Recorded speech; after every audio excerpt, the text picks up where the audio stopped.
Hi friends, welcome to my channel Moments of Lechu. இந்த வீடியோவில் என்ன பார்க்க போகிறோன்னா பிரண்டை துவையல் எப்படி செய்கிறதுன்னு தான். அதுக்கு முன்னாடி பிரண்டை செடியில் உள்ள பயன்களை கொஞ்சம் பார்ப்போம். பிரண்டை செடியில் உள்ள பூ, தண்டு, வேர், பழம் எல்லாமே வந்துட்டு மருத்துவ குணங்கள் கொண்டது தான். அதில் கொஞ்சம் பயன்கள் என்னெல்லாம்னா மூட்டு வலியை குணமாக்கும், செரிமானத்தை இன்க்ரீஸ் பண்ணும். சரி, இனி இந்த பிரண்டையை டெய்லி லைஃப்பில் எப்படிலாம் பயன்படுத்தலான்னு பார்ப்போம். 1, பிரண்டை பொடி பண்ணி சாப்பிட்லாம், பிரண்டை ஊறுகாய் செஞ்சு சாப்பிட்லாம், பிரண்டை துவையல், சட்னி அப்படின்னு எப்படி வேணாலும் நமக்கு பிடிச்ச மாதிரி சமைச்சு சாப்பிட்லாம். இந்த வீடியோவில் பிரண்டை துவையல் எப்படி செய்யலாங்கிறத செஞ்சு ஷேர் பண்ணியிருக்கிறேன், பார்த்துக்கோங்க.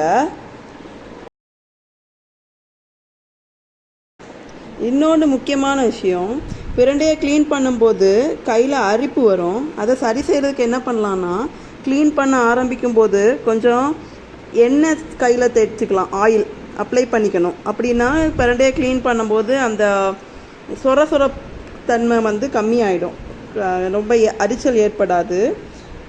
க்ளீன் பண்ணும்போது அந்த சைடில் உள்ள நாராக வரக்கூடியதை மட்டும் எடுத்துடணும்.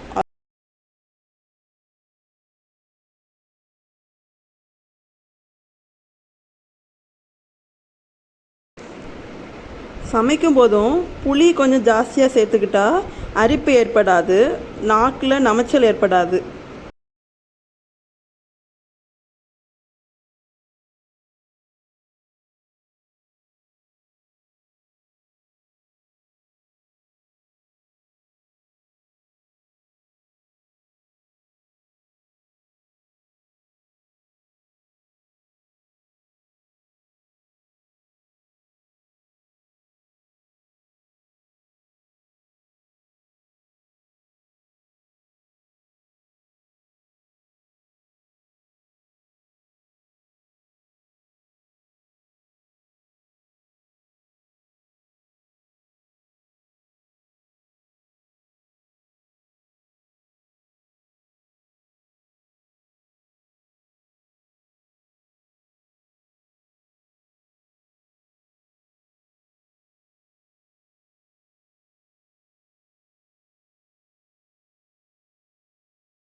அவ்வளோதான், நல்ல ஹெல்த்தியான டேஸ்டான பிரண்டை துவையல் ரெடி ஆயிடுச்சு. தேங்க்ஸ் ஃபார் வாட்சிங். இதே மாதிரி நீங்களும் துவையல் செஞ்சு சாப்பிட்டு பாருங்கள்.